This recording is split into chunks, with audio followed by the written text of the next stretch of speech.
رفت باجی نے اٹھ کر فریج کھولا۔ فریج بڑا ہوا تھا، کھانے پینے کی چیزوں سے، فروٹس اور دیگر اشیاء سے۔ انہوں نے سیب نکال لیے تھے۔ چھری تلاش کے باوجود کہیں سے نہ مل سکی تھی۔ وہ ویسے ہی بستر پر آ بیٹھی۔ وہ نمیرہ کو سیب کھانے پر آمادہ کر ہی دے جبکہ وہ مسلسل انکاری تھی۔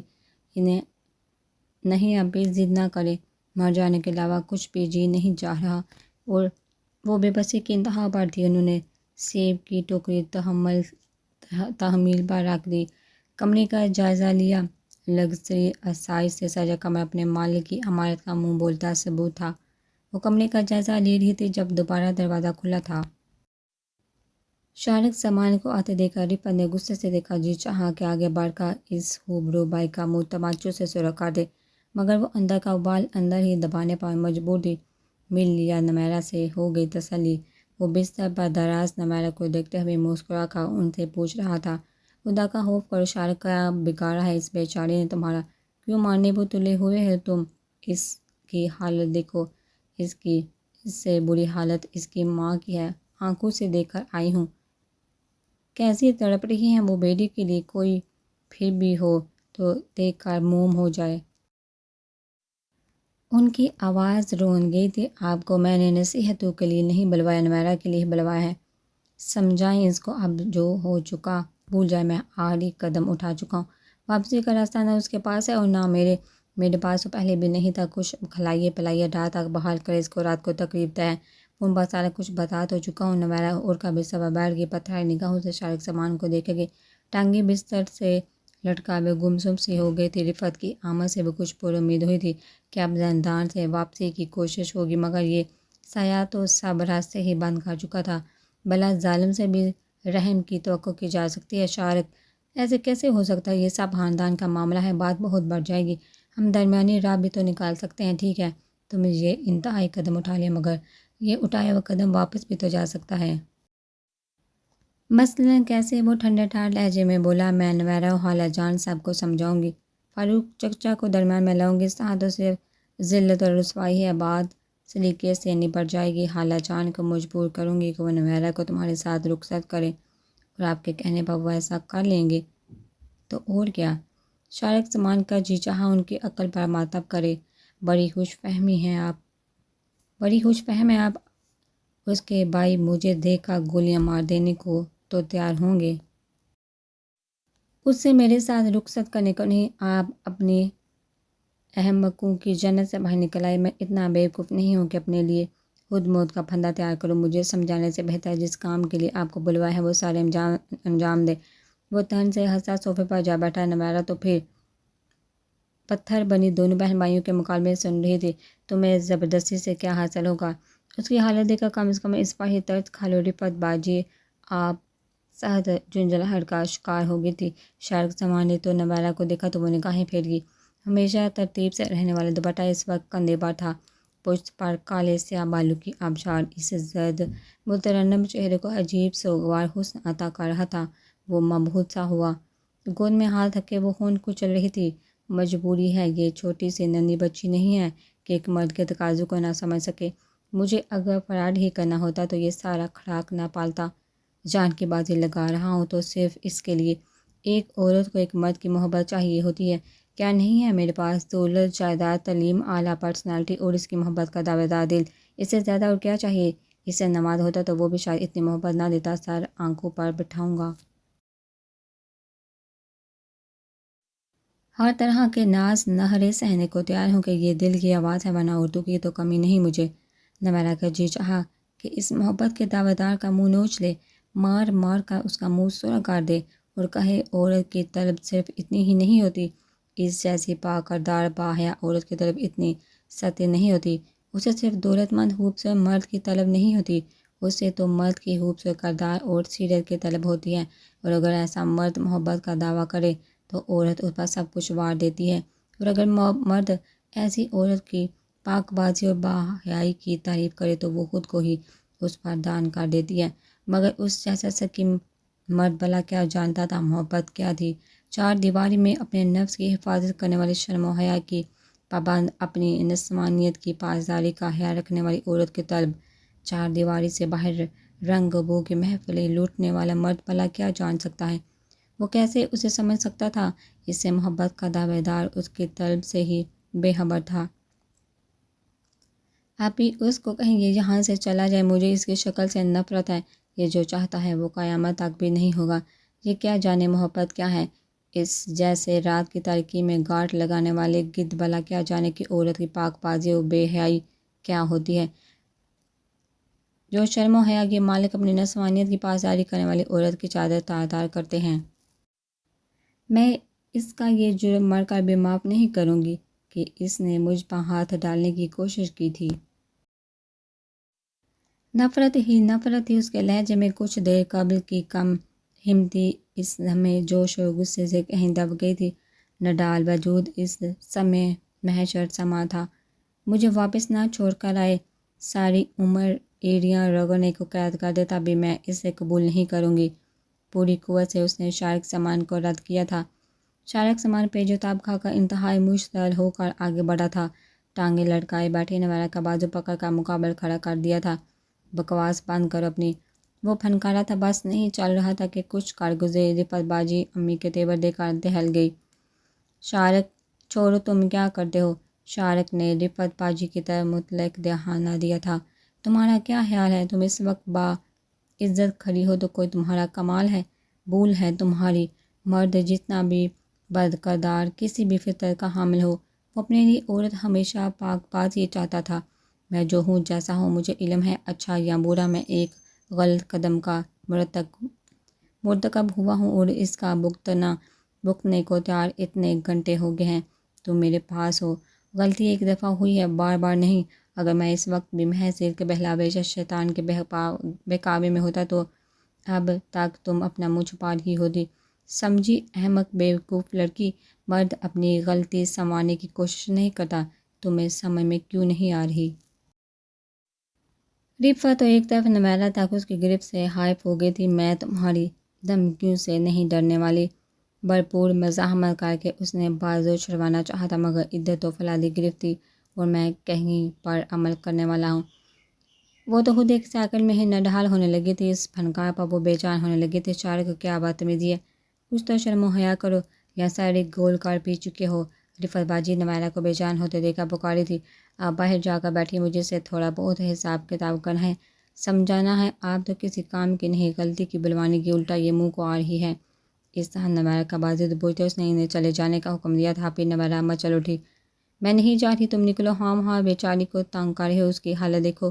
انہیں سمجھ میں نہیں آ رہا تھا شارک کو کیسے سمجھائے، اور اس بیچاری نے جو مجھے تنگ کیا ہوا ہے وہ۔ شارک کے تیور دیکھا، وہ پتھرا سی گئی تھی۔ انجم اگلے ہی پل شارک نے کسی کو آواز دی تھی۔ اس کا دوست انجم فوراً اندر چلایا، تم ابھی کو باہر لے جاؤ، ان کی توازیہ کرا دو، میں 1-2 منٹ میں آتا ہوں۔ رفعت آپی تو گنگ سی رہ گئی تھی، پھر اگلے ہی پل اندازہ لگا لیا کہ ان کا للکارنا شارک کو ضد دلا سکتا ہے۔ شارک پلیز اس بیچاری پر رحم کھاؤ۔ ٹھیک ہے، میں باہر چلی جاتی ہوں، مگر اس کو تنگ نہیں کرنا۔ پہلے ہی بری حالت ہو رہی ہے اس کی، کوئی ایسی ویسی حرکت نہیں کرنا۔ انہوں نے تنبیہ کی تھی۔ وہ کھل کر ہنسا، کاش میں کوئی ایسی ویسی ہی حرکت کر سکتا۔ پھر بولا، اطمینان رکھیں، اب ایسی ویسی حرکت باقاعدہ قانونی کارروائی پوری کر کے ہی کروں گا۔ اس کا موڈ پل میں بدلا تھا۔ جھلملاتی نگاہوں سے نویرا کو دیکھا، وہ اپنا بازو چھڑوانے کو بھرپور مچل رہی تھی۔ رفعت باجی کے باہر نکلتے ہی انجم نے اس کے اشارے پر دروازہ بند کر لیا تھا۔ اب کمرے میں صرف وہ دونوں تھے۔ ہاں اب بولو، بڑی زبان کے جوہر دکھا رہی تھی تم، مجھے بھی تو پتہ چلے کیسی ہوتی ہے پاک باز عورت۔ اور مجھے جیسے کرپٹ انسان جھٹکا دے کر اسے بازو کی گرفت میں لی، وہ ہنسی سنجیدگی سے بولا تھا۔ نویرا جو پہلے ہی نڈھال تھی، اس کے تیور دیکھ کر سہم گئی، کبھی ہرنی جیسی کالی سیاہ آنکھیں برسنے لگی۔ اب چپ کیوں ہو، روک سکتی ہو میرے ہاتھ، بولو۔ نرم گوشت پر اس کی اپنے ہاتھوں کی گرفت ایسی تھی کہ وہ بے احتیاط سے سک اٹھی۔ چھوڑو مجھے پلیز، چھوڑو۔ لفظ ٹوٹ ٹوٹ کر اس کے ہونٹوں سے نکلے تھے، بٹے تو نہ جانے کب کا قدم میں جا گرا تھا۔ پشت پر بکھرے کالے سیاہ آبشار نے پورے وجود کو گرے میں لے لیا تھا۔ شارک چند ثانیوں سے بغور دیکھتا رہا تو اس کا سست سے سکا بلکنا دل میں شگاف ڈالنے لگا تھا۔ نویرا، مجھے غلط سمجھو گی تو میرے اندر کی وحشت کو آواز ہوگی۔ مرد کتنا بھی برا ہو، وہ اپنی عورت کے منہ سے اپنے لیے ہمیشہ اچھائی سننا چاہتا ہے۔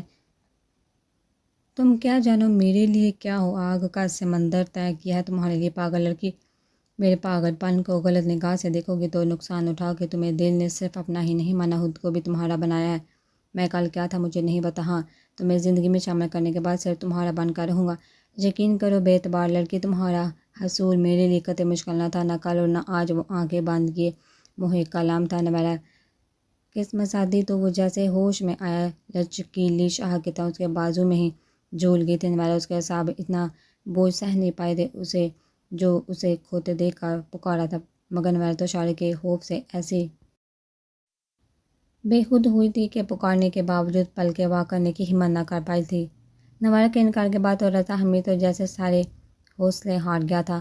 دکھ یہ نہیں تھا کہ جذبوں کو پذیرائی نہیں ملی تھی، دکھ تو یہ تھا کہ بہت چاہنے کے باوجود وہ نویرا کے سامنے جا کر راز دل عریاں نہ کر سکا تھا۔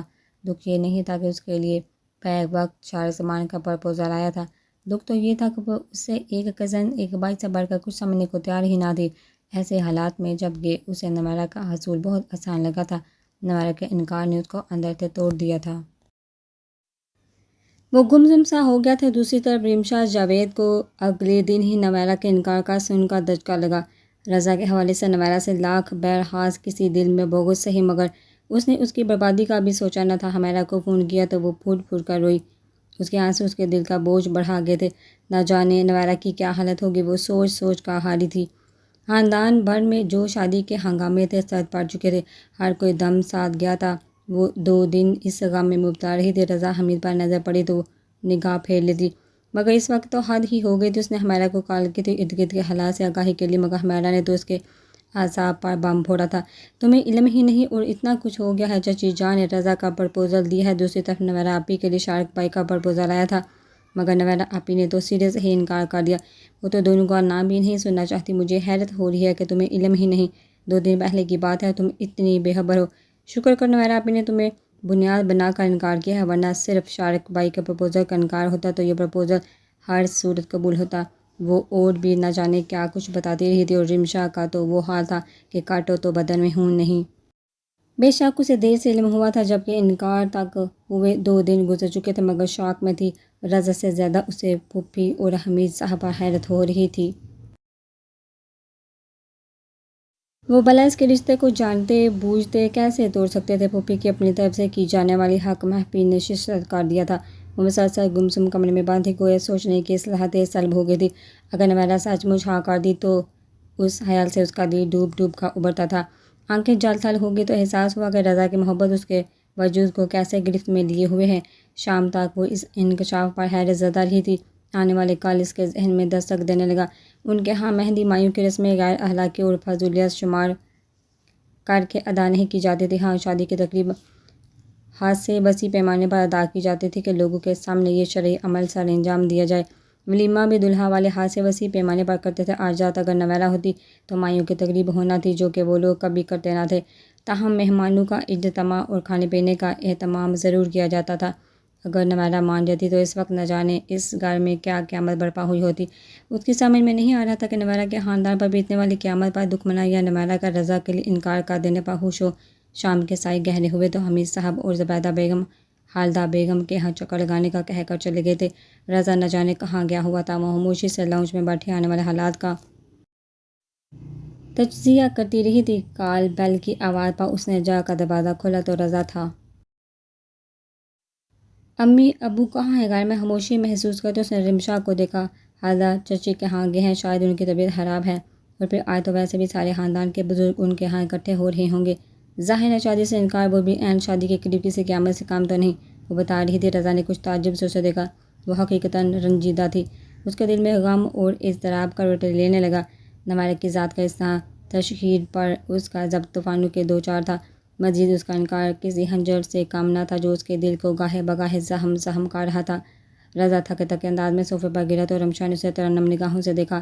سیاہ شرٹ اور گرے پینٹ میں وہ نڈھال سا کافی بکھرا محسوس ہوا تھا۔ وہ بھی خاموشی سے اس کے مقابل صوفے پر ٹک گئی۔ کسی نے مجھے بتایا کیوں نہیں کہ پھوپھو اور انکل نے تمہارا پرپوزل نویرا آپے کے لیے پیش کیا؟ دکھ تو تھا، مگر لہجے کی آنچ میں ملتا تاثر۔ رضا نے غور سے اسے دیکھا تو گویا اسے علم ہو گیا تھا۔ اس نے گہری سانس لی۔ اس کے ماں باپ نے حتی المقدور رمشا سے اس بات کی پردہ پوشی کی کوشش کی تھی، انکار تو وہ تھا جو ہو چکا تھا، اس کا دل حیران ہوتا، مگر وہ حقیقت جان چکی تھی۔ جس نے تمہیں یہ بتایا ہے، اس نے اور کچھ نہیں بتایا۔ نویرا کے انکار کا دکھ تل ہی بن کر اس کے لبوں سے ادا ہوا تھا۔ ہاں، پتہ چل گیا ہے مجھے، مگر نویرا آپ سچ میں اقرار کر دی تھی تو میرا کیا ہوتا؟ پھوپھو سے مجھے ایسی امید نہ تھی۔ جب وہ میرے جذبات اور احساسات سے باخبر ہیں تو پھر انہوں نے ایسا قدم کیوں اٹھایا؟ وقت اور حالات کا تقاضا یہی تھا، ایسے وقت میں تو دشمن بھی ساتھ دے جاتے ہیں۔ امی تو پھر چچی جان کا اپنا خون ہے۔ ہاں، تم تو یوں کہو گے تمہاری مطلب برادری جو ہو رہی تھی، تم ان کے اقدام کو نہیں سراہو گے تو پھر کون سراہے گا؟ آہستہ آہستہ رمشا کے اندر حسد اور جلن کے شعلے بلند ہونا شروع ہو گئے تھے۔ رضا نے تعجب سے اسے دیکھا۔ ہاں تو پھر پھاڑ کھانے والا انداز تھا، اس کا دل پہلے ہی رستہ ہوا پھوڑا بنا ہوا تھا۔ ایسے میں رمشا کی ضرب انتہائی تکلیف کا باعث بنی تھی۔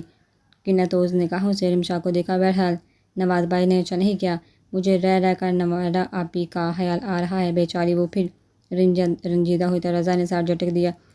وہ اس وقت اس لڑکی سے اچھے برے کسی بھی قسم کی بات کرنے کے موڈ میں نہیں تھا۔ آنکھوں پر بازو رکھ کر صوفے پر کچھ درست کر کے نیم دراز ہوا تھا۔ بہت دکھ ہوا ہوگا تمہیں نویرا آپی کے انکار پر۔ اسے شاید چنگاریوں کو ہوا دینے کی عادت ہے۔ اس کا نڈھال انداز دیکھ کر ہمدردی بھی طنز کے رنگ میں کی گئی تھی۔ رضا نے ضبط سے کام لیتے ہوئے کچھ بھی کہنے سے خود کو باز رکھا۔ رمشا نے انتہائی بے بسی سے نیم دراز وجود کو گرد جی ہاں، جی چاہا کہ جھنجھوڑ کر اس بے حس شخص کے احساس کو جگا دے۔ اسے خود سہا تھا ایک طرفہ محبت کا شوق منانے سے روک دے، تحریر سے لڑ پڑے یا پھر اس کی دل جوئی کرے، مگر وہ کچھ بھی کرنے سے قاصر تھی۔ اس وقت وہ اپنے جذبات سمجھنے سے بھی قاصر تھی کہ جن میں ایک طرف نویرا کے دکھ پر غم سے دل پھٹا جا رہا تھا، دوسری طرف اپنی حق تلفی ہونے کے خدشے سے خوف سے دل دوچار ہو گیا تھا۔ اس نے بے بسی سے رضا کو دیکھا جو آنکھ پر بازو رکھے اسے مسلسل نظر انداز کیے ہوئے تھا۔ ایس پی انجم کی بیگم ایرم جو ہر کام میں پیش تھی، مگر نویرا کی ضد نہ ٹوٹتے دیکھ کر بہت بےچارگی سے دوچار ہو کر کمرے سے باہر نکل گئی تھی۔ رفعت آپی تو دوہرے عذاب سے دوچار تھی۔ ایک طرف عزیز ترین حالات تھی تو دوسری طرف سوتیلا ہی صحیح، مگر بائی تھا جس طرح شارق نے انہیں یہاں بلوا کر نویرا کو راضی کرنے پر مجبور کیا تھا، وہ بے بس ہو کر رہ گئی تھی۔ وہ ابھی باہر کا چکر لگا کر آئی تھی۔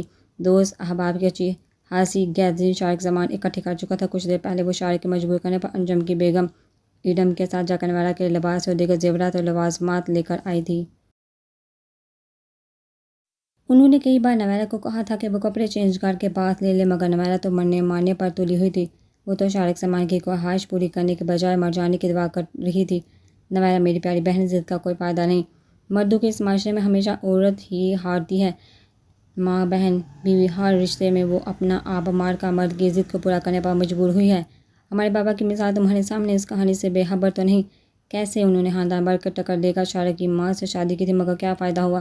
یہ مردوں کا معاشرہ ہے، عورت اور مرد کے جنگ میں جیت ہمیشہ اس کے مقدر میں رہی ہے۔ شارق زمان تو تم سے نکاح کرنا چاہتا ہے، صرف ضد ہی نہیں، پوری کارہا عمر بھر کے لیے اپنے گھر کی زینت بنانا چاہتا ہے۔ اپنے آپ کو سمجھاؤ، کیا فائدہ ہوا اس ضد کا؟ اپنے گھر والوں سے دور تنہا یہاں ہو۔ انہوں نے ہاتھ تھام کر سمجھانا چاہا تھا۔ نویرا نے سختی سے ہاتھ جھٹک دیے۔ مر جاؤں تو بھی اس کی بات نہیں مانوں گی۔ کتنی آسانی سے آپ کہہ رہی ہیں کہ میں مان جاؤں، اور جو یہ شخص میرے ساتھ کر چکا ہے وہ اس نے مجھے غلط نگاہ سے دیکھا، میں نظر انداز کر گئی، میں اپنی زبان سی گئی، کسی سے ذکر تک نہ کیا، اور اب تو حد ہی ہوگی، اور کیا برداشت کروں؟ میرے بھائیوں کی عزت مٹی میں مل گئی، میری ماں نہ جانے کس حالت میں ہوگی، اور کس طرح مان جاؤں میں کچھ کہا کر مر جاؤں گی یا میں اپنی نبض کاٹ لوں گی؟ اگر کسی نے مجھے مجبور کیا تو میں اتنی بے بس نہیں جتنا یہ شخص مجھے سمجھ رہا ہے۔ جانتا ہوں میں، تم کیا کر سکتی ہو؟ رفعت باجی نے فوراً پلٹ کر دیکھا۔ دروازے پر استادہ شارق سامان ہنسی بگڑتے ہوئے لیے کھڑا تھا۔ ابا، مجھے بہت افسوس ہو رہا ہے آپ کو اس لیے بلوایا تھا کہ بیٹھ کر وقت ضائع کریں، میرے پاس بالکل وقت نہیں۔ باہر لوگوں کو بلوا کر بٹھایا ہوا اسے تیار کروائیے۔ وہ اندر بڑھ آیا تھا۔ رفعت باجی کو ایک دم غصہ ہے، تمہارے بھی کوئی جواب نہیں؟ شاید ہی کوئی بھائی اپنے جرم میں بہنوں کو استعمال کرتا ہو، غیرت مر گئی ہے تمہاری۔ آپا پلیز، اس نے انہیں ساتھی سے ٹوکا۔ نویرا کو دیکھا جو بے تاثر چہرہ لیے دیوار پر نظریں گاڑے ہوئے تھی، اس قدر لاتعلقی شارق سامان کو طیش میں مبتلا کرنے لگی تھی۔ سنو نویرا، یہ نکاح فارمیلٹی ہے محض، تمہاری تسلی کے لیے، ورنہ تم میرے پاس آ چکی ہو، اور یہ تسلی میرے لیے کافی ہے۔ تم مان جاؤ تو بہتر، ورنہ زبردستی کرنا بھی خوب آتی ہے مجھے۔ شارق زمان کے اس زخم پر نوارہ کی جی چاہا کہ منہ نوچ لے اس سے غرور کے پیکر کا، پھر شاید تمہیں سن کر کچھ سکون حاصل ہو۔ حالدہ چچی کو میں نے کال کی تھی، بات کر چکا ہوں ان سے، تمہارے غیرت مند بھائی میری ہر بات ماننے کو تیار ہیں، اس شرط پر کہ تمہیں واپس بھیج دوں۔ تمہارا کیا خیال ہے، واپس جاؤ گی یا پھر؟ نوارہ کو لگا جیسے شارق سامان اس کے زخموں پر نمک چھڑک رہا ہو۔ رفعت آپا نے بھی شارق سامان کو دیکھا، تم سہرانہ مگر پورے اعتماد انداز کسی بھی طرح جھوٹ کے عنصر سے ماروا تھا۔ شارق یہ کیا مذاق ہے، انہوں نے ٹوک دیا تھا۔ مذاق نہیں، حقیقت ہے، یقین نہیں آتا تو کر لے بات کر لے، بلکہ نوارہ کی بھی کروا دیں، ابھی پتہ چل جاتا ہے۔ شارق نے فوراً موبائل نکال کر نمبر ملائے تھے اور ساتھ ہی اسپیکر بھی آن کر دیا۔ نوارہ دل پر ہاتھ رکھ کے شارق زمان کو دیکھنے لگی۔ السلام علیکم۔ شارق زمان نے کال ریسیو کرنے پر کہا تھا۔ دونوں پوری جان سے اسے دیکھے گے۔ جی میں تو تیار ہوں، مگر آپ سنائیے میں کیسے یقین کر لوں آپ لوگ جو کہہ رہے ہیں وہ سچ ہوگا؟ نوارہ کو اپنا دل ڈوبتا ہوا محسوس ہوا۔ شارق بکواس نہیں کرو، یہاں ہماری جان پر بنی ہوئی ہے، سارا خاندان جمع ہے ہمارے یہاں، بے شک ہمارے اور تمہارے گھر کے علاوہ نوارہ کی گمشدگی سے متعلق کوئی بھی خبر نہیں، مگر کب تک؟ تم نوارہ کو واپس بھیج دو، میں وعدہ کرتا ہوں میں تمہاری ہر بات ماننے کو تیار ہوں۔ ساجد بھائی بے انتہا بے چارگی سے گویا تھے۔ وہ نبیل، میں کیسے یقین کر لوں؟ تم نبیل کی فکر مت کرو، لو تم اماں سے بات کر لو۔ ساجد بھائی نے موبائل اماں کو تھما دیا۔ شارق مجھے میری بیٹی دے دو، ابھی تو کوئی بھی نہیں جانتا، اس سے پہلے کے بعد پہلے ہم آپس میں ہی معاملہ طے کر لیتے ہیں۔ مجھے تمہارے رشتے سے کوئی اعتراض نہیں، میں باقی سب کوئی منا لوں گی۔ بے چارگی ہی بے چارگی تھی، بے بسی کی انتہا تھی۔ ایک لمحے کو تو شارق کو بھی جھٹکا لگا تھا، وہ تو کچھ اور طے کیے ہوئے تھے، مگر سب کچھ ایک دم بدلا تھا۔ معاملہ مجھے نہیں طے کرنا، آپ کی بیٹی کو طے کرنا ہے۔ میں آپ کو پہلے ہی بتا چکی ہوں، میں آپ سے کسی حد تک تعاون کر سکتا ہوں، اس کے علاوہ ہرگز نہیں۔ نوارہ اور رفعت باجی جو بغور دیکھ اور سن رہی تھی چونکی۔ شارق نے رفعت باجی کی طرف موبائل بڑھایا، لے بات کر لیں اور اس کی بھی کروائیں، تب تک میں باہر کا چکر لگا لوں، دیکھو وکیل صاحب اور مولوی صاحب آ چکے ہیں کہ نہیں۔ نوارہ کی طرف ایک اچھڑتی نگاہ ڈالتے وہ باہر نکل گیا تو وہ گم سم ہو گئی، نہ جانے شخص اب کیا طے کیے ہوئے تھا۔ السلام علیکم خالہ جی، رفعت باجی کی آنکھیں بڑھ آئیں۔ نہیں رفعت ہوں، شارق نے بلوایا تھا۔ شکر اللہ کا، ورنہ نوارہ کے خیال سے دل ہول رہا تھا، کیسی ہے وہ بد نصیب۔ دوسری طرف خالدہ بیگم بھی رونے لگی۔ خالدہ جان پلیز ضد نہ کریں، نبیل بھائی اور ساجد کو کہیں مان جائیں، شاید کوئی عزت کی راہ نکل آئے، ورنہ شارق تو نکاح کا سارا انتظام کیے ہوئے ہے، بس نوارہ ہی ڈٹی ہوئی ہے۔ جانتی ہوں، بتا چکا ہے مجھے سب، نبیل اور ساجد جو میں کہوں گی وہ کریں گے۔ اپنے خاندان کی عزت کے لیے یہ کڑوا گھونٹ بھر رہی ہوں، ورنہ میری ہیرے جیسی بیٹی کو رول دیا شارق نے، اسے اب کون بہانے آئے گا، اسے وہ آپ دیدہ ہوگی۔ خالہ جان پلیز حوصلہ رکھیں، ہم نے کبھی شارق برا نہ چاہا، ہمیشہ اسے میں نے نبیل اور ساجد کی سے اہمیت دی ہے، مگر اس وقت سارا خاندان جمع ہے، وہ رشتہ دار بھی جو ابھی تک نواز سے رشتہ ختم ہو جانے سے بے خبر تھے، شادی اٹینڈ کرنے آ چکے ہیں، فاروق، رضیہ، زبیدہ، حمید سب ہیں۔ نوارہ کا بار بار پوچھ رہے ہیں، میں کیا بتاؤں ان کو؟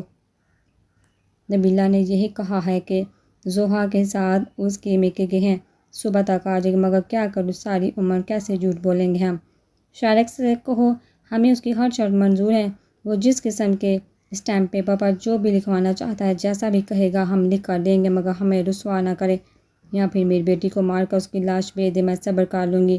خالہ جان، رفعت آپی نے دہل کر کہتے ہوئے نوارہ کو دیکھا جو لب بینچوں بڑے صبر سے دیکھ رہی تھی۔ نوارہ کہاں ہے، اسے بات کرواؤ، میں سمجھاتی ہوں، اسے ضد چھوڑ دے، ایک اغوا شدہ لڑکی کے مقدمے میں شاید ایسے ہی مرد لکھے ہوتے ہیں۔ پھوٹ پھوٹ کر روتے ہوئے انہوں نے گویا رفعت باجی کے دل پر گوسہ مارا تھا۔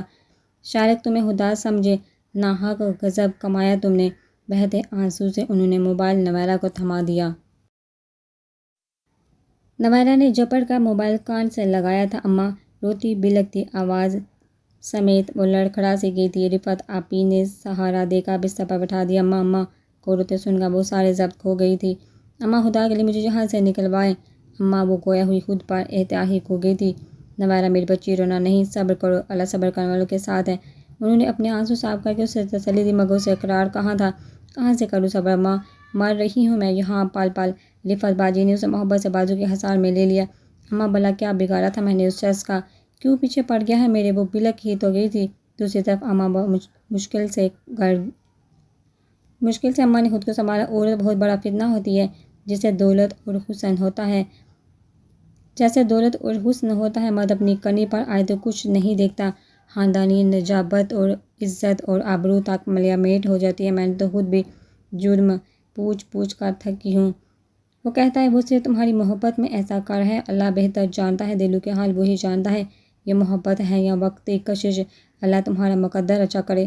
ایک داغ لگ گیا ہے ساری عمر کے لیے۔ ماں کی آواز کی شکست و ریحت اسے توڑ پھوڑ گئی تھی۔ نویرہ دھیان سے میری بات سنو، اگلے ہی پل اماں کا مضبوط لہجہ اسے خود کو سنبھالنے پر مجبور کر گیا تھا۔ ساجد اور نبیل انتقام میں اندھے ہو رہے ہیں، تمہیں تو میں کھو چکی ہوں، اب اپنے گھر میں مزید آگ لگتے نہیں دے سکتی۔ ایسے سر میں کہ جب رکھوالا ہی چور نکل آئے تو نبیل اور ساجد کو قسم و وعدوں سے میں نے مجبور کر لیا ہے۔ شارق سامان سے بھی کہہ چکی ہوں، کل تمہارا نواز انکار کر کے نہ بھاگتا تو بھی رخصتی کرنا ہی تھی۔ شارق اس حد تک چلا گیا ہے تو اب کوئی راہ نہیں بچی۔ شارق کو میں نے راضی کر لیا ہے، نکاح وہ تم سے وہی کرے گا، پھر تمہیں ہمارے پاس بھیج دے گا۔ کل سارے خاندان کے سامنے میں تمہیں اس کے ساتھ رخصت کرنے کا وعدہ کر چکی ہوں۔ اماں نویرہ کی چیخ اس کے حلق میں ہی کہیں گھٹ گئی۔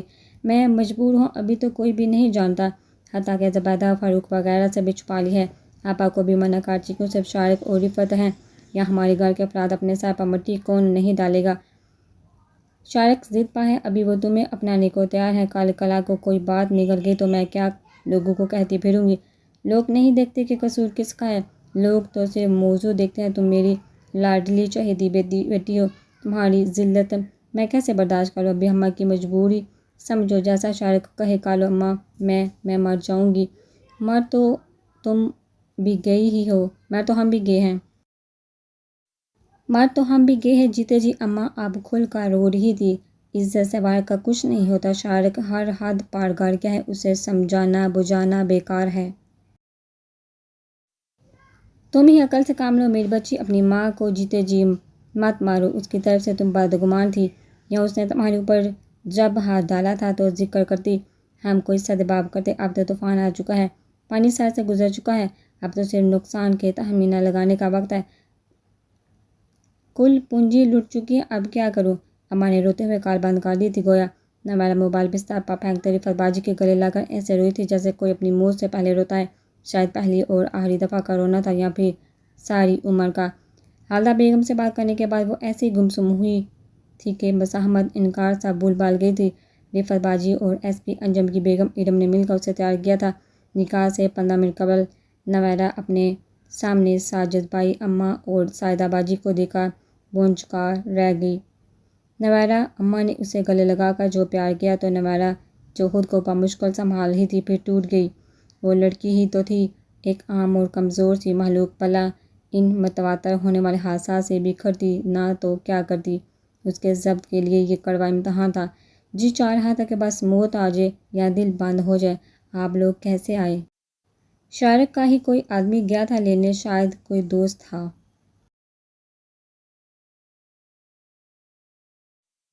اماں نے سجی سنوری نویرہ کو دیکھ کر نظریں چرائیں تو نویرہ کے دل سے ہونک اٹھی، اماں ایسے کیوں ہو رہا ہے؟ دعا کریں بس مجھے موت آ جائے۔ ساجدہ باجی نے تڑپ کر اسے دیکھا تو اماں نے اسے یوں بازو میں سمیٹ لیا جیسے کسی ناگہانی سے بچانے کو ماں بچوں کو سمیٹ لیتی ہے۔ بس ابھی نہیں رونا، صبر سے حوصلے سے دیکھو، مجھ میں بھی تو برداشت کر رہی ہوں، میں بیٹی پر اختیار نہیں رہا میرا، اپنی بیٹی پر اختیار نہیں رہا، میرے دکھ کا کوئی اندازہ نہیں لگا سکتا۔ نواز کالک مل گیا ہے ہماری پیشانیوں پر، پھر بھی عزت کی گرتی عمارت کو سنبھالنے کی تگدو میں اپنا سب کچھ داؤ پر لگا رہی ہوں۔ سائدہ باجی نے اس کے ہاتھ تھام کر اسے ضبط کرنے کا اشارہ کیا تو وہ اماں کے سینے میں سر دیے آنسو بہاتی رہی۔ کچھ دیر بعد ارم، اس کا شوہر اور ساجد بھائی نکاح خواہ کے ہمراہ چلے آئے تھے۔ ایجاد و قبول کے مراحل سے گزرتے ہوئے وہ لڑکھڑا گئی تھی۔ جس شخص کی صورت سے بھی نفرت محسوس ہوتی تھی، عمر بھر کے لیے اس کے نام پر مصلوب ٹھہری تھی۔ رجسٹر پر سائن کرتے ہوئے قلم کئی بار لڑکھڑایا تھا۔ ساجد بھائی لپیں جو ساری کارروائی دیکھتے رہے تھے۔ نکاح خواہ کے جاتے ہی انہوں نے نویرہ کو ساتھ لگا لیا۔ شارق نے اس قابل تو نہیں چھوڑا، مگر تمہارے لیے دعا ہے، خوش رہو۔ کیسا ہارا ٹوٹا لہجہ تھا۔ وہ اماں کے سینے میں منہ چھپا کر ایسے روئی تھی کہ کمرے میں موجود ہر آنکھ اشک بار ہو گئی۔ رونے سے سارا میک اپ دھل چکا تھا۔ ارم نے سارا میک اپ دوبارہ سنوارا اور پھر اسے تھام کر باہر لے آئی اور وہ بت بنی ان کے احکامات پر عمل کرتی رہی۔ اماں نے ایک گہری سانس خارج کر کے اس کے ساتھ قدم بڑھائے تھے۔ شارق زمان اس وقت اپنے دوست ایس پی انجم کے فراہم کردہ گھر میں تھا۔ دوست احباب سب وہی موجود تھے۔ اس نے یہ ساری کارروائی اچھی خاصی گیدرنگ اکٹھی کر کے سارے انجام دلوائی تھی۔ نکاح ہونے تک نوارہ کی طرف سے خوف زدہ تھا۔ اب جب کہ نکاح ہو چکا تھا، سجی سنوری نوارہ کو صوفے پر لا بٹھایا گیا تھا تو وہ بھی مطمئن ہو گیا تھا۔ ایس پی انجم نے اسے بھی نوارہ کے پہلو میں لا بٹھایا تھا۔ فوٹوگرافر دڑا دڑ تصویریں لینے لگا تھا۔ اماں اور ساجدہ باجی کی آنکھیں بار بار نم ہو رہی تھی۔ کس قدر اہتمام سے ان کی ذلت اور رسوائی کا بندوبست کیا گیا تھا۔ شارق زمان ان کے ساتھ جو گیا تھا ساری عمر کا گاؤ تھا جو شاید ہی بڑھتا۔ اپنی عزت و وقار کا پاس آ کے وہ چپ تھے، مگر اندر تو قیامت کی سی مزاحمت تھی۔ تصاویر کے سلسلے کے بعد کھانے کا دور چلا تھا۔ اچھی لگ رہی ہو۔ ایس پی انجم اور اس کی بیگم تمام مہمانوں کو دوسرے کمرے میں جہاں کھانے کا اہتمام تھا لے گئے تھے۔ باسط اصرار ولفت باجی ساجدہ اور اماں کو بھی لے گئی تھی۔ اس وقت کمرے میں دونوں ہی تھے۔ شارق زمان نے جھکے سر کو اوپر اٹھاتے بھرپور نگاہوں سے دیکھتے ہوئے کہا تو نوارہ نے ایک دم نفرت سے اس کا ہاتھ جھٹک دیا۔ اندر مر جانے کی خواہش اتنی شدید تھی کہ ہونٹ کچل کر رہ گئی۔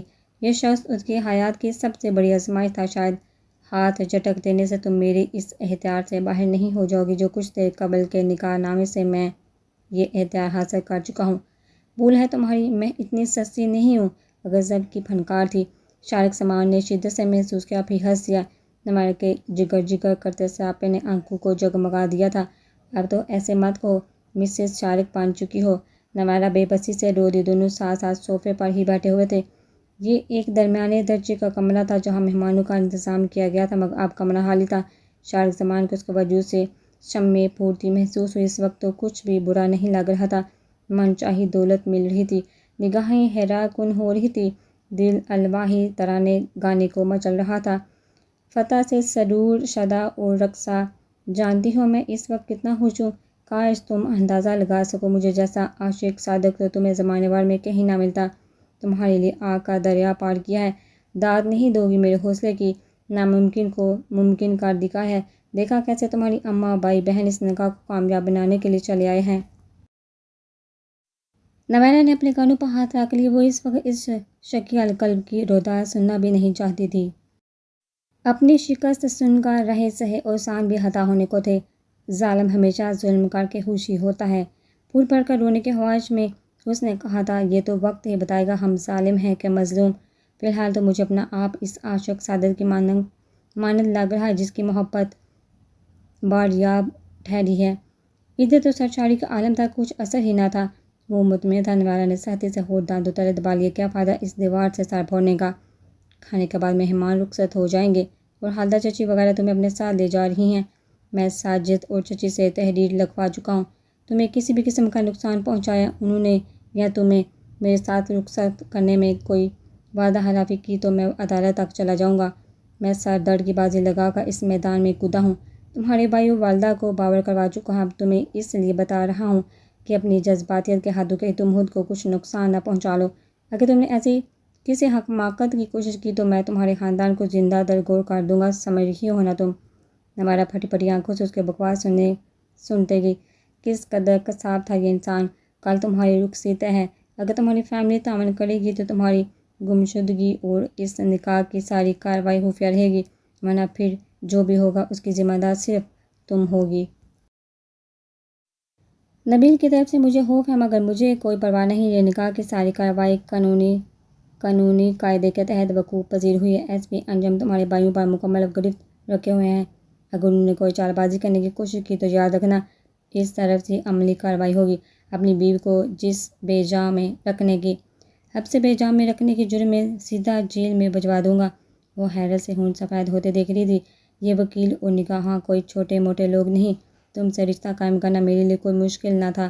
ان لوگوں کا تعاون میرے لیے تشکر کا باعث ہے کہ کل کلا کو کوئی مسئلہ اٹھا بھی تو میری حیثیت مضبوط ہوگی۔ یہ فوٹوگراف اور یہ تصویر، تمہارے بھائی، ماں اور بہن کی موجودگی، کوئی چیز بھی میرے خلاف نہیں جا سکتی۔ اب تو میں تمہیں جاننے دے رہا ہوں کہ یہ سب میری اور تمہاری فیملی کے درمیان طے ہوا ہے، مگر کل تمہیں ہمیشہ کے لیے اپنے ساتھ لے آؤں گا، یہ ذہن میں رکھنا۔ یہ ساری دھمکی آمیز گفتگو نوارہ کے اعصاب اب ہتھوڑے کی مانند برس رہی تھی۔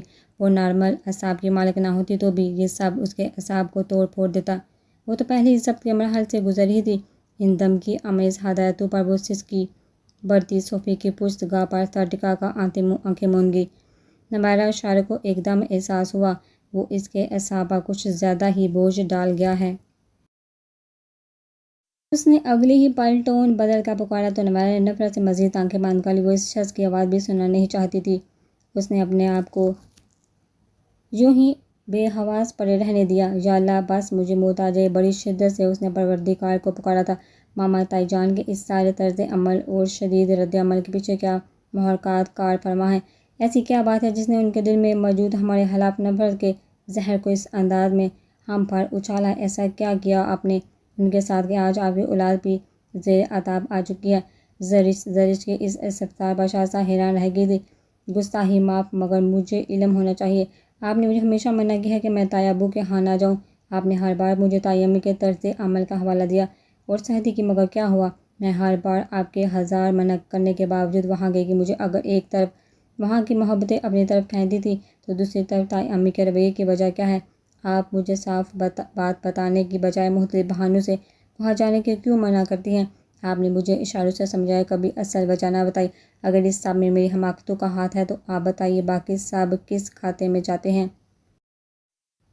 شائستہ حیران اور ششدر دیکھے گی۔ وہ اسے ابھی تک کا عموماً نہ سمجھ ہی بچی سمجھ کر نظر انداز کر رہی تھی۔ اپنی طرف سے مکمل احتیاط برتی تھی، مگر زرش اس انداز میں ان کے ان اعمال کو محسوس کرے گی ان کے تو وہم و گمان میں بھی نہیں تھا۔ اتنا کچھ سہ کر بھی تو مجھے عقل آنی ہے۔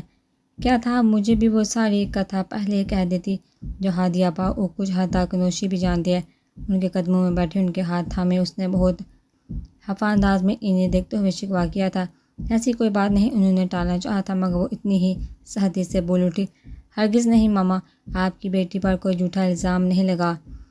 اتنا بڑا بہتان میرے لیے تو مر جانے کا مقام ہے۔ بتائیے مجھے ایسی کیا بات ہے جو ہادی آپا کی ذات کے بعد اب مجھے بھی اپنی لپیٹ میں لے چکی ہے؟ اب کی بار شائستہ بیگم انکار نہیں کر سکی۔ حیرت سے زرش کو دیکھتی نگاہیں چرائی تھی۔ والدین اگر بچوں سے کچھ چھپاتے ہیں تو کچھ سوچ سمجھ کر ہی پردہ داری کرتے ہیں۔ پھر تم میری نظر میں ابھی بھی کاموں اور جذباتی سی بچی ہو۔ تمہیں کچھ کہہ سن کر تمہیں رشتوں سے متنفر نہیں کرنا چاہتی تھی۔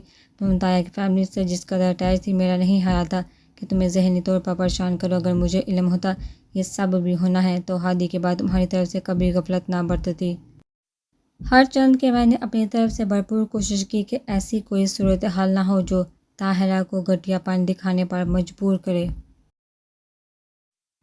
مجھے اندازہ نہیں تھا کہ ہادی کے معاملے میں تو بات گھر میں ہی دب گئی تھی۔ وہ تمہاری ذات کے پرہچے اڑاتی اس طرح تشتے ازبام ہو سکتی تھی۔ ان کی آنکھوں میں آنسو آ ٹھہرے تو زرش نے محبت سے ان کے ہاتھ مضبوطی سے گرفت میں جگڑ لیے۔ میں نے تو طاہرہ کا کچھ نہیں بگاڑا تھا، مگر قصوروار ٹھہرا دی گئی۔ ابدیدہ لہجے میں انہوں نے اپنے آنسو صاف کیے۔ تم تو معراج بھائی کا گھر دیکھا ہے؟ انہوں نے طاہرہ کے سب سے بڑے بھائی کا نام لیا تھا۔ اس نے سر ہلا دیا تو انہوں نے ایک گہرا سانس لیتے گفتگو آگے بڑھائی۔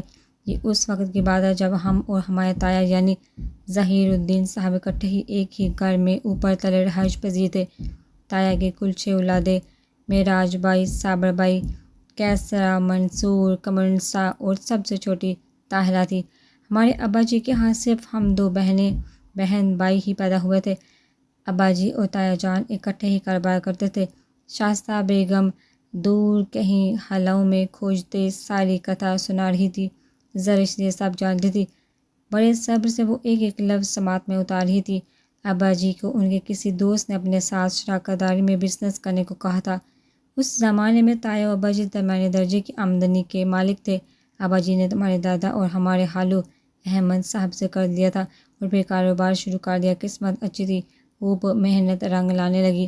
سالوں میں ہمارے دن پھرتے گئے۔ ابا جی نے تایا کو سارا کاروبار سونپ کر اپنا علیحدہ سے بزنس شروع کر لیا تھا۔ ہمارے خالو شروع سے ہی رئیس انسان تھے۔ دولت کی فراوانی ان کے ہاں شروع سے ہی رہی تھی، لحاظ اور مربت والے انسان تھے۔ ابا جی نے کچھ ہی عرصے میں ان کا قرض واپس کر دیا تھا۔ طاہرہ مجھ سے عمر میں 1.5 سال چھوٹی تھی۔ جمال بھائی کی ولادت کے کئی سالوں بعد میں پیدا ہوئی تھی۔ میں اور طاہرہ ایک ہی کلاس میں ایک ہی تعلیمی ادارے سے تعلیمی مدارج طے کرتے آگے بڑھتے رہے۔ طاہرہ سے میری شروع میں اچھی دوستی تھی خوب پیار ہوتا تھا ہم دونوں میں۔ معراج بھائی کی شادی تایا جان نے ہماری کم عمری میں ہی کر دی تھی۔ البتہ ہم دونوں FSC میں تھی جب صابر بھائی کی شادی ہوئی تھی۔ کیسرا آپا کی طبیعت شروع سے ہی عجیب تھی، ہرس و طمع سے بھرپور۔ انہیں مجھ سے خدا واسطے کا بیر تھا۔ میں والدین کی اکلوتی ہی نہیں، خاندان بھر کی لاڈلی چہیتی بیٹی تھی۔ تایا کی تینوں بیٹیوں کی نسبت ہر کوئی مجھے فوقیت دیتا تھا اور کیسرا آپا کو یہ بات بڑی کھٹکتی تھی۔ شروع میں انہوں نے صرف میری باتیں، میرے کپڑوں پر تنقید شروع کی تھی، مگر یہ سلسلہ بڑھتا چلا گیا تو انہوں نے میری تعلیم سے لے کر میرے کہیں آنے جانے، کسی سے ملنے ملانے پر بھی تنقید کرنا شروع کر دی۔ ہمارے تایا جان تو ایسی طبیعت کے مالک نہ تھے، اور نہ ہی ایسی حسدانہ فطرت ہماری تائی مرحوم کی تھی۔ نہ جانے وہ کس پر چلی گئی تھی۔ معراج بھائی سے لے کر طاہرہ تک کوئی بھی کیسرا آپا کے طور طریقوں کو پسند نہ کرتا تھا۔ انہیں اپنی منمانی کرنے کی عادت تھی۔ اپنے سے چھوٹی کمرسا اور پھر طاہرہ پر خصوصی رعب رکھتی تھی۔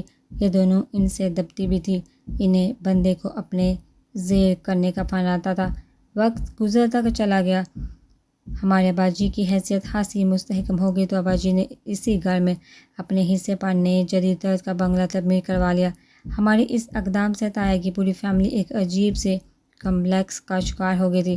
اباجی نے بڑی کوشش کی کہ تایا جان اس کے ساتھ مل کر کام کرے، مگر انہوں نے صاف کہہ دیا کہ اگر تمہیں میرے ساتھ مل کر کام کرنا ہی ہوتا تو تم علیحدہ کاروبار شروع ہی کیوں کرتے۔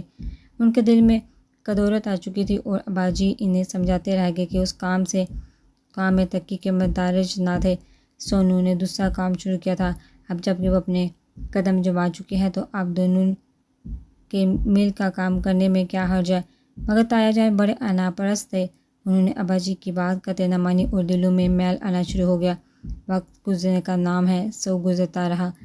جمال بھائی جو صابر بھائی کے ہم عمر تھے، ان کا رشتہ ہم نے نفیسہ آپا سے طے کیا تو سعید بھائی، تمہارے پاپا اور خالو جان وغیرہ کی آمد و رفت ہمارے ہاں خاصی بڑھ گئی۔ پہلے وہ بہت کم آتے تھے، کسی فنکشن یا دعوت وغیرہ پر ہی آنا ہوتا تھا، وہ بھی صرف خالہ اور خالو یا کبھی کبھار نفیسہ آپا بھی آتی تھی۔ ہمارے تایا اور پاپا اپنی تعلیم مصروفیت کی وجہ سے کم ہی کہیں آتے جاتے تھے۔ نفیسہ آپا کا رشتہ طے ہونے کے بعد آمد و رفت بھی بڑھی تو مجھے اندازہ ہوا کہ سعود احمد کی دلچسپی میری ذات میں کچھ بڑھنے لگی ہے۔ انہوں نے کبھی اظہار تو نہ کیا، بس ان کے رویوں سے ہی مجھے اندازہ ہوتا رہا۔ اس راز سے صرف میں یا تمہارے پاپا باخبر تھے، مگر نہ جانے کب اور کیسے کیسا آپا اس راز کو پا گئے۔ انہوں نے میری زندگی اجیرن کرنے میں کوئی کسر نہ چھوڑی۔ آتے جاتے معنی خیز باتیں، طنزیہ جملے، میں بہت تحمل اور شرافت سے انہیں برداشت کرتی رہی کہ یہاں تک کہ نفیسہ آپا بیاہ کر ہمارے گھر چلی آئی۔ وہ تسلسل سے بولتی بولتی رک گئی تھی۔ زرش نے چونک کر انہیں دیکھا۔ زرش کے بےتاب عروج پر تھی۔ ماما جان پھر کیا ہوا؟ کیسرا آپا حضرت فطرت کے ساتھ ساتھ بڑی سطح سوچ کی مالک واقع ہوئی تھی۔ انہوں نے میرے ساتھ نفیسہ آپا سے بھی بیع باندھ لیا تھا۔ آپا تو حیران رہی تھی کہ کیسرا ان سے اس قدر ہار کیوں کھاتی ہے، مگر ہر بار ہم کیسرا کی عادت کہہ کر انہیں ٹال جاتے تھے۔ صرف ہم ہی لوگ نہیں، کیسرا کی فطرت سے تایا کی پوری فیملی بھی بخوبی آگاہ تھی اور اکثر اوقات اس کے انداز و اطوار سے ہر کوئی نالا رہتا تھا۔ کیسرا کی کچھ فطرت ایسی تھی کہ وہ ہر اچھی اور دل پسند چیز کو صرف اپنے قبضے میں اپنے زیر تسلط دیکھنا چاہتی تھی۔ نفیسہ آپا کی شادی سے سعید بھائی اور سعود احمد ہمارے ہاں اکثر آنے لگے تھے۔ وہ لوگ جب بھی آتے کیسرا آپا ہمارے ہاں مستقل آدم تھی۔ شروع میں تو ہم نے بہت نظر انداز کیا، مگر جب سعید بھائی نے نفیسہ آپا سے کیسرا کی چالاک فطرت کی طرف سے ناپسندیدگی کا تذکرہ کیا تو مجھے اندازہ ہوا کہ کیسرا آپا کیا چاہتی ہیں۔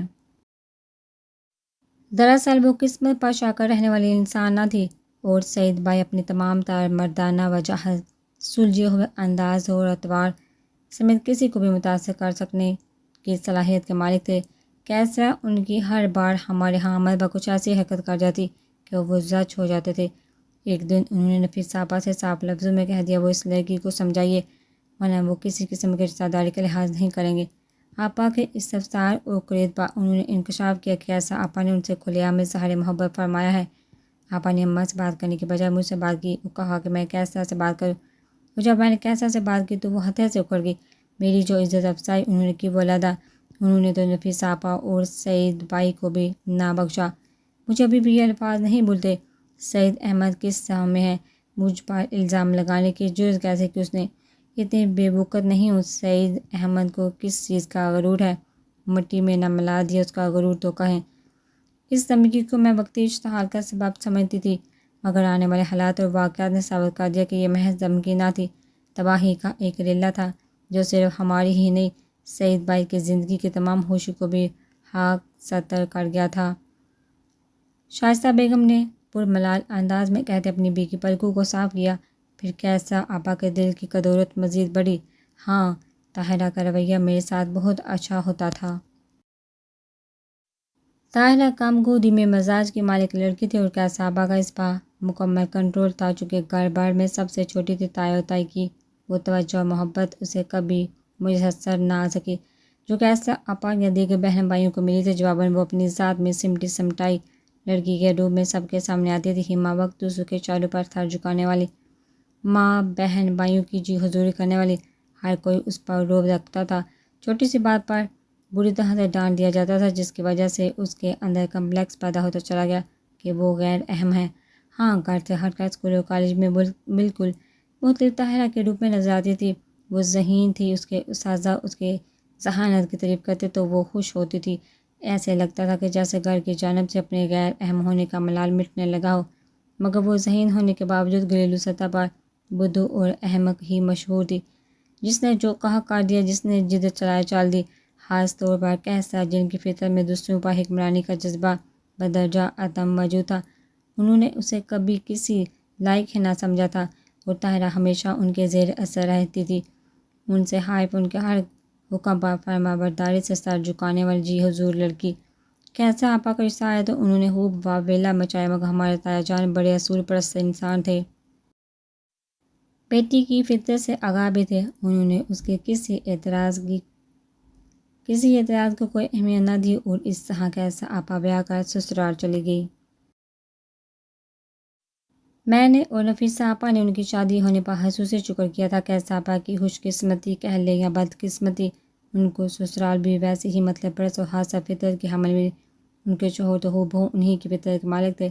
کیسا آپا جو روتے دھوتے رخصت ہوئی تھی، چند ہی دنوں میں ساری سسرال میں چھا گئی تھی۔ میاں پوری طرح ان کی مٹھی میں تھے، سسرال نزدیک تھے، اس لیے ہر دوسرے دن میکے کا چوکا لگانا اپنا فرض اولین سمجھتی تھی۔ احمد حالو سعید بھائی کی شادی کرنا چاہتے تھے، پہلے تعلیم اور پھر بزنس کے جمیلوں میں وہ شادی کا پروگرام ملتوی کر رہے تھے۔ سعید بھائی اب سیٹل تھے تو حالو جان اور خالہ جان ہمارے ہاں آئے تھے ان کے لیے میرا ہاتھ مانگنے۔ کیا بڑے صبر سے سنتی زرش کی چیخ ہی نکل گئی تھی۔ بے حد حیرانگی سے شائستہ کو دیکھا، پھر خالہ حالو بے خبر تھے، مگر نفیسہ آپا تمہارے پاپا کی میرے متعلق پسندیدگی سے بے خبر نہ تھی۔ ٹھیک ہے، تمہارے پاپا اور ہمارے درمیان کبھی اس رشتے میں بات چیت نہ ہوئی تھی، مگر ایک خاموش تعلق تو تھا ہی۔ سعید بھائی کے اس رشتے سے متعلق کیا جذبات تھے، میں قطع لا علم تھی۔ اماں اور ابا نے سوچ کر جواب دینے کا کہا تھا۔ تو پھر ماما پاپا سے آپ کا رشتہ کیسے طے ہوا؟ زرش کے لیے یہ سب کچھ انکشاف سے کم نہ تھا، اس کی حیرانگی قابل دید تھی۔ اگلے دن ہی سعید بھائی ہمارے ہاں چلے آئے تھے۔ وہ کچھ پریشان اور متفکر تھے، میں جو خود بھی الجھی ہوئی تھی، ان کو دیکھ کر نظریں چرا گئی، ایسے وقت میں جب کہ رشتے کی بات چل رہی تھی۔ ان کی آمد کچھ تعجب آمیز بھی تھی۔ جب انہوں نے گمسموں کا دل لاتلگی سے بھرپور انداز اپنایا تو مجھے بھی کھٹک سی ہونے لگی۔ وہ میرے ساتھ بڑے حلیم و شفیق رہے تھے، ایسا رویہ تو کبھی تھا ہی نہیں۔ میں پریشان بھی ہو گئی تھی، مگر میری پریشانی کا حل تب ملا جب انہوں نے مجھ سے اپنی پریشانی شیئر کرتے انہوں نے رشتے سے انکار کیا تھا، بلکہ مجھ سے شادی سے انکار کیا تھا۔ زرش کی توجہ کا خاص ہی عالم تھا۔ فوراً چونکہ انہوں نے آپ سے کیا کہا تھا؟ انہوں نے اس دن مجھے بتایا کہ وہ مجھ سے شادی نہیں کرنا چاہتے، میں ان کے لیے نفیسہ آپا کی طرح ہوں۔ انہوں نے مجھے ہمیشہ چھوٹی بہن سمجھا ہے۔ ہاں، انہوں نے یہ بتایا کہ وہ کس کو پسند کرتے ہیں، وہ صرف اس سے شادی کریں گے۔ ماما، زرش کے لیے یہ انکشاف کسی ایٹم بم سے کم نہ تھا۔ کون تھی وہ؟ طاہرہ۔ زرش کو لگا اس کے دماغ کے پرہچے اڑ گئے ہیں۔ جی، اس کا منہ کھلے کا کھلا رہ گیا تھا۔ ہاں، وہ طاہرہ تھی جسے وہ دل و جان سے پسند کرتے تھے۔ طاہرہ چونکہ فیملی میں سب سے چھوٹی تھی اور طاہرہ سے بڑے دو بہن بھائی تھے جو اب بھی غیر شادی شدہ تھے، اور سعید بھائی طاہرہ کی باری آنے کے انتظار میں اپنے گھر والوں کو نہ جانے کب سے ٹال رہے تھے۔ تلخی سے بتاتے انہوں نے زرش کو دیکھا تو زرش نے اپنے چٹہتے اصحاب بابا مشکل قابو پاتے سہسی سے منہ باندھ کر یہ انکشاف سا باری تھا۔ شارق اور نویرہ کی شادی جس نے بھی سنا انگشت بد ندا رہ گیا۔ فاروق صاحب اور حمید صاحب دونوں فیملیوں کے لیے اگلے دن نبیل کے فون سے ملنے والی یہ خبر کسی دھماکے سے کم نہ تھی۔ آج ہی رخصتی ہے، ہاں دور کے مہمان جو رات کو ہی آ چکے تھے۔ نواز اور نویرہ کی شادی سمجھ کا اس کے علاوہ نزدیکی تمام مہمانوں کو بھی مدعو کرنا ہے فون کر کے۔ پہلے سے طے شدہ انتظامات کے تحت یہ شادی ہو رہی ہے۔ حمید صاحب نے سنا تو انہیں خود پر کنٹرول کرنا مشکل ہو گیا۔ ابھی رات کی ہی تو بات تھی جب وہ سارا خاندان برادری وہاں موجود تھے، مگر اس خبر کا دور دور تک کوئی تعلق نہ تھا، اور صبح سویرے یہ خبر کسی ایٹم بم سے کم نہ تھی۔ صبح صبح رضا سو رہا تھا۔ حمید صاحب نے رمشا اور زبیدہ بیگم کو بتا کر فوراً احسان صاحب کے گھر گرا لی تھی۔ فاروق چچا اپنی ساری فیملی کے ساتھ وہاں چند منٹ پہلے ہی پہنچے تھے۔ ان کی بھی کم و پیش وہی حالت تھی جو حمید صاحب کی تھی۔ کل بھی تو کرنی تھی، نویرہ پہلے تو نہیں مانی تھی، مگر جب میں نے سمجھایا تو میری بچی نے انکار نہیں کیا، اللہ اسے اجر دے۔ شادی طے تھی، سارا کچھ تو طے تھا، خاندان گھر کی بات تھی، رات ہی فیصلہ کیا تھا، ورنہ پہلے اطلاع دیتے ہم۔ خالدہ بیگم خود کو خاصا سنبھال چکی تھی۔ ان کے پیش نظر اس اقدام سے صرف بیٹی کی بقا نہ تھی بلکہ خاندانوں کی بقا تھی۔ وہ اگر شارق کی بات نہ مانتی تو عمر بھر کی دشمنی چال نکلتی۔ نبیل تو ابھی تک ناراض تھا، قسمیں وعدے نہ جانے کیا کیا کہہ کر انہوں نے اسے روکا ہوا تھا، ورنہ وہ تو شارق زبان کے خون کا پیاسا ہو رہا تھا۔ سوہم بابی کا میکے لاہور میں ہی آباد تھا۔ رات میں ساجد بھائی نے اطلاع دے دی تھی، وہ تو سارے خدشے سے بے خبر تھے۔ رات سے کال سنتے ہی دونوں بچوں کو لیے بھائی کے ساتھ چلی آئی تھی۔ رات کو بھی جو مہمان آئے تھے دونوں بابیاں اور ساجد بھائی مل کر ہینڈل کر رہی تھی۔ ادھر کے کیا انتظامات، ایسے بھی کیا پردہ داری، شارق وغیرہ میں سے کسی نے ذکر تک نہیں کیا۔ اجلت میں فیصلہ کیا ہے۔ رات رفت کہہ تو رہی تھی کہ صبح وہ آپ دونوں کے ہاں آئیں گی۔ حمید صاحب کی شکوے پر بہت متانت سے انہوں نے جواب دیا تھا۔ فاروق صاحب گمسم سر جھکائے بیٹھے رہے تھے۔ نواز نے جو کہا تھا عمر بھر کے لیے سر جھکا دیا تھا، وہ کچھ بھی کہنے کے قابل کہاں رہے تھے۔ شرمندگی اور خجالت سے نگاہ ملانے کا یارہ نہ تھا۔ دوپہر تک نزدیکی تمام مہمان آ چکے تھے۔ نبیل نے شادی کے لیے پہلے ہی ہوٹل بک کروایا ہوا تھا، مگر نواز کے انکار نے سب کچھ بکھیر کر رکھ دیا تھا۔ اپنی پے در پہ آنے والی پریشانیوں میں وہ نواز کے انکار کے بعد ہوٹل کی انتظامیہ سے معذرت بھی نہ کر پائے تھے، اور اب یہی بکنگ ان کے کام آ رہی تھی۔ بے شک ان کے گھر کا کوئی بھی فرد خوش نہ تھا۔ ہر کوئی آنکھوں میں آنسو لیے مصروف عمل تھا، لیکن اپنی عزت کے خیال سے ہر کوئی ضبط کے سر اٹھائے برداشت کرنے پر مجبور تھا کہ مقابل شارق زمان ہی نہیں، نویرہ تھی، ان کی عزیز ترین بہن، ان کے خاندان کی عزت اور وقار۔ وہ اپنی بہن کے لیے شارق زمان کے نام کا کروا خون بھرنے پر مجبور تھے۔ اس سارے عمل میں سب سے خراب کنڈیشن نویرہ کی ہو رہی تھی، جو بھائیوں سے نظر ملانے پر مجبور تھی، چرانے پر مجبور تھی۔ زندگی نے ایک دم رخ بدلا تھا، پل پر مرنے جینے کے مراحل سے گزر رہی تھی۔ شارق زمان آیا میں گزشتہ میں جو کر چکا تھا اور اب جو کرنے جا رہا تھا وہ کسی امتحان سے کم نہ تھا۔ نویرہ اپنے اوپر ضبط کی چٹان اٹھائے اپنی بینٹ دینے پر مجبور تھی۔ دوپہر ڈلنے لگی تو نبیلہ نویرہ کو پارلر لے جانے کو چلی آئی، ساتھ میں اماں بھی تھی۔ مجھے نہیں جانا۔ کیوں؟ زوہا کو تو کسی نے کچھ بھی نہیں بتایا تھا۔ نویرہ کا اغوا اور نکاح کی کارروائی سب اپنے اندر ہی چھپا گئے تھے، مگر نبیلہ جو اس دم بدم بدلتی صورتحال سے شدید ڈپریشن کا شکار ہو چکی تھی، اس نے تحلیل سے نویرہ کو دیکھا۔ خدا کے لیے اگر میرا تماشا ہی لگانا ہے تو جان سے مار ڈالے، جو میرے ضبط کا امتحان تو نہ لے، تماشا بن کر رہ گئی ہوں میں تو صرف۔ وہ اماں سے بری طرح آفاتی اماں کے کہنے پر وہ وقتی طور پر شارق سے نکاح پر آمادہ ہو گئی تھی، مگر گھر واپس آنے کے بعد وہ تو ہر خوف اضطراب سے آزاد ہو چکی تھی۔ اماں سے حبکی کا اظہار اتنا واضح تھا کہ رات سے اس نے ان سے کیا کسی سے بھی بات نہ کی تھی۔ بارہا کوشش کے باوجود اب اس کے ضبط کی آڑی حد تھی کہ وہ پھٹ پڑی تھی۔ نویرہ اماں نے نبیلہ کو باہر جانے کا اشارہ کرتے اس کے پاس جگہ پکڑی۔ ان کی طبیعت بڑی خراب تھی، مگر بیٹی کی عزت کے لیے وہ گویا اپنی لاش گھسیٹ رہی تھی۔ نویرہ میری بچی، اپنی ماں کو اب مزید کسی امتحان میں مت ڈال۔ جذبات پپڑے ہوئے اژدہے ہوتے ہیں جو سب ڈانس لیتے ہیں۔ ساجد اور نبیل ایسے جذبات کا شکار ہیں۔ میرے گھر کے یہ دو ہی سہارے ہیں، ساجد اور نبیل۔ یہ اتنے بے غیرت نہیں کہ اتنا کچھ سہ جائیں۔ میرے ہاتھ جوڑنے پر سب سہ رہے ہیں، میری قسموں پر زبانوں پر قفل لگا لیے ہیں انہوں نے۔ نواز نے جو کیا وہ اس کا ضرب تھا۔ شارق جو کر رہا ہے اللہ اسے ہدایت دے کہ تمہارے حوالے سے اب ساری زندگی وہ جیسا بھی ہے تلخ کڑوا گھونٹ بننا ہے۔ میں تمہارے آگے بھی ہاتھ جوڑتی ہوں، میری عزت کی چادر تار تار ہونے سے بچا لو۔ اماں نے روتے ہوئے نویرہ کے سامنے ہاتھ باندھے تو نویرہ نے تڑپ کر لرزتے بے قراری سے دونوں ہاتھ تھام کر سینے سے لگا لیے۔ اماں نے ہی اگلے ہی پل وہ ان کے ساتھ لبڑ کر بے بس ہو گئی تھی۔ بس آج جتنا رونا ہے رو لو، شارق ٹھیک ہے، کردار کے حوالے سے کچھ خرابیاں ہیں اس میں، اس نے جو بھی کیا قابل مزاحمت ہے، مگر اب وہ تمہارا شوہر ہے، اچھا یا برا قبول کرو۔ آپا کی تربیت کا رنگ کسی نہ کسی موڑ پر سامنے آئے گا۔ پھر وہ اپنے باپ کا خون ہے، غصے، ضد، انتقام میں جو بھی کیا، یہ تسلی تو ہے کہ وہ تمہارے ساتھ مخلص ہے۔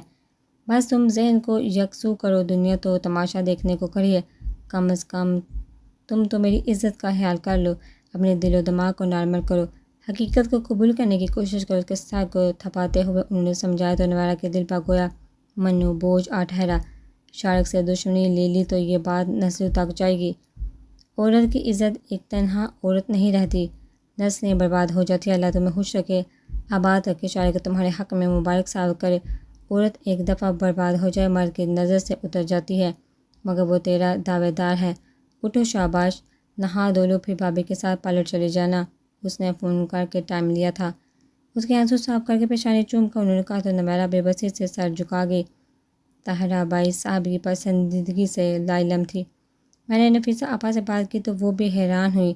طاہرہ جیسی کم گو دبو سے لڑکی کو سعید احمد جیسے شخص وجاہت اور خوبصورتی کے شاہکار پسند کر لے، حیرت کی بات ہی تو تھی۔